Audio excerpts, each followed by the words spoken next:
You ask Tiger to solve. This deals with linear equations with one unknown. The final result is x equals 152/3. Let's solve it step by step.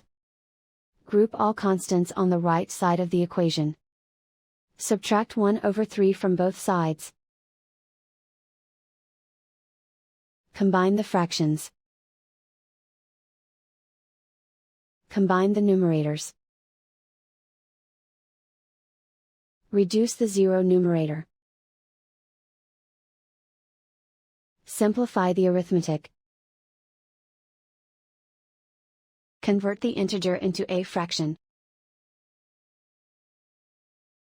Combine the fractions. Combine the numerators. And so the final result is x equals 152/3.